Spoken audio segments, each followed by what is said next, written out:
అందరికీ స్వాగతం. ఈ వీడియోలో మనం క్లోజర్స్ గురించి తెలుసుకుందాం నోట్జెస్లో. అసలు క్లోజర్స్ అంటే ఏంటంటే ఒక ఫంక్షన్ లోపు ఇంకొక ఫంక్షన్ ఉంటుంది. ఆ లోపు ఉన్న ఫంక్షన్ బయట ఉన్న ఫంక్షన్ తాలూకా వేరియబుల్స్ని యాక్సెస్ చేయగలుగుతుంది, రిమెంబర్ చేయగలుగుతుంది. అవుటర్ ఫంక్షన్ ఎగ్జిక్యూట్ అయిపోయినా సరే అందులో ఉన్న వేరియబుల్స్ని ఈ లోపు ఉన్న ఫంక్షన్ రిమెంబర్ చేయగలుగుతుంది. ఓకేనా? అది క్లోజర్ అంటే. Closure is a function that remembers the variables from its outer scope even after the outer scope function has executed. అర్థమైందా? ఓకే, ఇందులోకి వచ్చి చెప్తాను చూడండి. ఇక్కడ కౌంటర్ అనేది ఉంది కదా, ఇది అవుటర్ ఫంక్షన్. ఈ కౌంటర్ అనేది ఓకేనా. ఇది లోపల ఒక ఫంక్షన్ ఉంది చూడండి మనకి. ఇది ఇప్పుడు ఈ లోపు ఉన్న ఫంక్షన్ ఈ బయట ఉన్న ఫంక్షన్ తలగే కౌంట్ని తీసుకుంటూ దీని ఆపరేషన్స్ చేస్తుంది, ఈవెన్ దో ఈ బయట ఉన్న ఫంక్షన్ ఆల్రెడీ ఎగ్జిక్యూట్ అయిపోయినప్పటికి కూడా. ఓకేనా. దీనివల్ల ఉపయోగాలు మనకి ఏంటంటే డేటా ఎన్కాప్సులేషన్ చేయొచ్చు. అంటే కొన్ని మనం ప్రైవేట్ వేరియబుల్స్ ఉంచవచ్చు, బయట ఎవరికి యాక్సెసిబుల్ కానివి. ఇంకా స్టేట్ని మెయింటైన్ చేయొచ్చు. అలాగే మనకి కాల్ బ్యాక్ ఫంక్షన్ అసింక్రనస్ ప్రోగ్రామింగ్స్లోన event listeners, timers, API calls అన్నిట్లను కూడా యూజ్ చేయొచ్చు. అది ఇక్కడ అసింక్రనస్ ఫంక్షన్ ఇంతకుముందే మీరు కోడ్ చూసారు కూడాను. టైమ్ అవుట్ ఇది చూడండి, ఇది లోపల ఫంక్షన్. యాక్చువల్గా బయట మెసేజ్ డిలే ఇచ్చాం, కానీ ఇది మనం ఎగ్జిక్యూట్ చేస్తే బయట ఉన్న ఫంక్షన్ ఎగ్జిక్యూట్ చేస్తే ఫస్ట్ ఈ ఫంక్షన్ ఎగ్జిక్యూట్ అయిపోద్ది, కానీ ఇది డిలే కదా, కాసేపు ఆగుతుంది.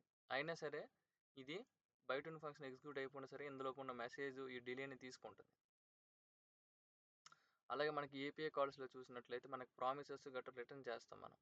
ఓకేనా. ఇక్కడ చూడండి, మనం నోడ్ ఫెచ్ అనే ప్యాకేజ్ని యూజ్ చేసి ఈ వేరియబుల్ని ఈ లింక్ని మనం కాల్ చేస్తాం. ఈ లింక్ని కాల్ చేసి ఇది డేటా ఇచ్చినప్పుడు మనకు టైం పడుతుంది. ఈ బయట ఉన్న ఫంక్షన్ ఫస్ట్ మనం ఎగ్జిక్యూట్ అయిపోద్ది. అయినా సరే ఈ లోపు ఉన్న ఫంక్షన్ ఏం చేస్తుంది, యూఆర్ఎల్ని తీసుకొని ఇది అయిన వరకు ఇక్కడే ఉండి ఈ ఫంక్షన్ పట్టుకొని అప్పుడు వస్తుంది. ఓకేనా. ఇది మనకు తెలుసు, కాల్ బ్యాక్లు ఈవెంట్ డ్రివెన్ ఆర్కిటెక్చర్లు మనం చూసాం. ఇవి కూడా క్లోజర్స్ కింద మనం చెప్పొచ్చు. అలాగే స్టేట్ని ఎలా మేనేజ్ చేస్తాను అంటే ఇక్కడ చూడండి, కౌంటర్ అనే ఒక వేరియబుల్ ఉంది. ప్రతిసారి ఇది ఇంక్రిమెంట్ అయింది అనుకోండి, ఇక్కడ ఈ వేరియబుల్ ఇంక్రిమెంట్ అవుతుంది. అంటే ఈ క్రియేషన్ కౌంటర్ తలకి స్టేట్ ఇదనమాట. కౌంటర్ తలకి స్టేట్ ఎక్కడ ఉంటుంది. కానీ ఈ లోపున్న ఈ ఫంక్షన్స్, ఇన్నర్ ఫంక్షన్స్ ఏంటి, ఈ అవుటర్ ఫంక్షన్లో ఉన్న దీన్ని తీసుకుంటాయి అనమాట. తీసుకొని దీంతో ఆపరేషన్స్ చేస్తూ ఉంటాయి. ఓకేనా. సో ఇది మనకి రియల్ టైంలో మనకి సెషన్ మేనేజ్మెంట్ చేయడానికి, రేట్ లిమిటింగ్ చేయడానికి, క్యాచ్ సిస్టమ్స్లోన అన్నింటిలోన ఏపీఐ కాల్స్లోన ఓకేనా, ఇవన్నిటిని కూడా మనం ఈ క్లోజర్స్ అనేవి యూస్ చేస్తాం. డెఫినెట్గా దీనిపైన క్వశ్చన్స్ అయితే అడుగుతారండి ఇంటర్వ్యూలో. క్లోజర్ అంటే ఏంటి, అది ఎలా పనిచేస్తుంది, ఎందుకోసం యూజ్ చేస్తామని. సో ఈ విషయాలని మీరు చెప్పాలి. సరే, ఇప్పుడు మనం ఒక ఎగ్జాంపుల్ కూడా చూద్దాం. సింపుల్ కౌంటర్ ఎగ్జాంపుల్ రాసిన, ఎక్కువ కాంప్లెక్స్ చేయకుండా మనం ఇక్కడ డీబగ్ టెర్మినల్లో ఎగ్జిక్యూట్ చేసి ఎలాగ వర్కౌట్ అవుతుంది అనేది మనం చూద్దాం. డీబగ్ పాయింట్స్ కూడా మనం పెట్టున్నాము చూడండి. ఫస్ట్ మనం కౌంటర్ అనే ఫంక్షన్ డిఫైన్ చేస్తాం. ఇన్సైడ్ ఇట్ ఫంక్షన్, ఇది క్లోజర్ అనమాట. ఈ ఫంక్షన్ కూడా డిఫైన్ చేసాం. ఇప్పుడు ఈ అవుటర్ ఫంక్షన్ అనేది ఎగ్జిక్యూట్ అయిపోయినా సరే ఈ ఇన్నర్ ఫంక్షన్ ఈ వేరియబుల్ని గుర్తుపెట్టుకుని ఆపరేషన్స్ అనేది చేస్తుంది. చూద్దాం ఇది ఎలా వర్కౌట్ అవుతుంది. చూడండి, ఇప్పుడు ఇక్కడ చూడండి, ఇక్కడ లోకల్ ఓకేనా, ఈ ఫంక్షన్కి లోకల్, ఇది కౌంటర్ అనే ఫంక్షన్కి లోకల్. ఇక్కడ చూడండి, కౌంట్ అన్డిఫైన్డ్ ఎలాగైనా డిఫైన్ అవుతుంది. ఓకేనా. దీనికి దిస్ కూడా ఉంది, ఇది ఫంక్షన్ కదా, దీనికంటూ సపరేట్గా దిస్ ఉంది కూడా చూడండి, ఇది దిస్. ఓకేనా. ఇవి గ్లోబల్ వేరియబుల్స్ అండి, దాని గురించి మనకు అవసరం లేదు. చూడండి, ఇది కౌంట్ ఈజ్ ఈక్వల్ టు 0. ఓకేనా. ఇప్పుడు చూడండి, ఇన్సైడ్ ఫంక్షన్ ఇది ఇక్కడికి రిటర్న్ ఇచ్చామంటే అర్థం ఏంటి, ఈ ఫంక్షన్ ఎగ్జిక్యూట్ అయిపోయినట్టుగా, అంతే కదా. కౌంటర్ అనేది ఎగ్జిక్యూట్ అయిపోయినట్టుగా రిటర్న్ చేస్తామని అంటే ఎగ్జిక్యూట్ అయిపోయినట్టు. సరే, ఇది ఎగ్జిక్యూట్ అయిపోయింది. ఓకేనా. ఇప్పుడు చూడండి, ఇంక్రిమెంట్ ఆఫ్ ఇది ఎగ్జిక్యూట్ అయినప్పుడు ఇది ఏంటి ఇచ్చింది మనకి, ఈ ఫంక్షన్ ఇచ్చింది, ఇన్నర్ ఫంక్షన్ ఇచ్చింది, క్లోజర్ ఇచ్చింది మనకి. ఈ క్లోజర్కి కూడా మనం ఒక వేరియబుల్ పాస్ చేసుకున్నాం, దాని వాల్యూ 1, n అనే వేరియబుల్కి వాల్యూ 1 అనేది ఇచ్చాం. ఓకే. ఇప్పుడు చూడండి, అబ్జర్వ్ చేయండి, దీన్ని ఇప్పుడు లోకల్ అంటే ఈ ఫంక్షన్ తలుగు లోకల్ అండి, ఈ ఫంక్షన్ తలుగు లోకల్.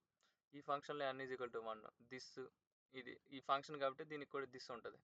ఇక్కడ చూడండి, క్లోజర్ కరెక్ట్గా అబ్జర్వ్ చేయండి, క్లోజర్ కౌంటర్ 0 చూసారా, ఇది దీని తలగు క్లోజర్ అనమాట. ఓకేనా. ఈ అవుటర్ ఫంక్షన్ తలగు క్లోజర్ ఇన్నర్ ఫంక్షన్ కాబట్టి దీని తలగు క్లోజర్ చూడండి, కౌంట్ ఈజ్ ఈక్వల్ టు 0. మనం దాన్ని యాక్సెస్ చేయగలుగుతున్నాం. మీకు ఇటు కనిపిస్తుంది చూడండి. నెక్స్ట్ ఇప్పుడు మనం వెళ్తే ఈ కౌంట్ అనేది 1 + 1 అయింది. అంటే ఈ కౌంట్ ఏంటైంది 1 అయింది. ఓకేనా? ఆ కౌంట్‌కి మనం వచ్చిన మనకు కూడా ఇక్కడ ఒక వేరియబుల్ ఉంది n, దాన్ని యాడ్ చేసుకోండి నేను. యాడ్ చేసుకుంటే మనకి ఆ 1 ఇదొక 1 2 అయింది. ఇప్పుడు చూడండి మళ్ళీ నెక్స్ట్ టైం కూడా మళ్ళీ ఈ లోపల ఫంక్షన్ని ఎగ్జిక్యూట్ చేయడానికి ట్రై చేస్తున్నాం. ఇప్పుడు చూడండి మనకి క్లోజర్‌లో ఆల్రెడీ మనకి 1 ఉంది. అంటే చూసారా స్టేట్‌ని మేనేజ్ చేస్తుంది. స్టేట్‌ని కీప్ చేసుకోండి. సేమ్ స్టేట్‌ని కీప్ చేసుకొని మళ్ళీ ఇంకొకసారి 2 ఇప్పుడు ఇది 2 అయింది. మనకి n కూడా 2 కాబట్టి 2 + 2 ఒక 4 వచ్చింది మనకి. మళ్ళీ మూడోసారి కూడా మళ్ళీ ట్రై చేసి చూద్దాం. చూడండి సేమ్ మళ్ళీ దీని తాలూకు లోకల్ దీనికి n = 3 మనం పాస్ చేసినాము. అలాగే క్లోజర్ని చూసుకున్నట్లయితే ఇది చూడండి ఇందాక స్టేట్ని మళ్ళీ ఉంచుకుంది ఇది 2. ఓకేనా? నెక్స్ట్ మరి 3కి 3 కలుపుతుంది. ఇప్పుడు చూడండి క్లోజర్ అనే ఫంక్షన్ ఏ వేరియబుల్స్ని యాక్సెస్ చేయగలుగుతుందంటే దీని తాలూకు లోకల్ వేరియబుల్స్ని, దేని తాలూకు లోకల్ వేరియబుల్ని అది యాక్సెస్ చేస్తుంది. అది పెద్ద విషయం కాదు, ఏ ఫంక్షన్ అయినా చేస్తుంది. Okay, local. అలాగే గ్లోబల్ వేరియబుల్స్ అన్నిటికీ మరి గ్లోబల్ వేరియబుల్స్ ఉంటాయి కాబట్టి గ్లోబల్ వేరియబుల్స్ అన్నిటికీ యాక్సెసిబుల్ అని చేస్తాయి. కాకపోతే ఈ క్లోజర్ అనేది సపరేట్గా దీని తాలూకు అవుటర్ స్కోప్లో ఉన్న వేరియబుల్స్ని యాక్సెస్ చేయగలుగుతుంది. రిమెంబర్ చేసుకోండి మరి, అది దీని తాలూకా మెయిన్ అవుట్పుట్. ఓకేనా? ఇది చూడండి, ఇది ఆ తర్వాత 3కి 3 కలిపాం 6 వచ్చింది. ఓకేనా? ఈ విధంగా క్లోజర్స్ అనేవి వర్క్ అవుతాయండి. ఓకేనా? Thank you for listening. మరొక వీడియోలో మళ్ళీ కలుద్దాం. Thank you.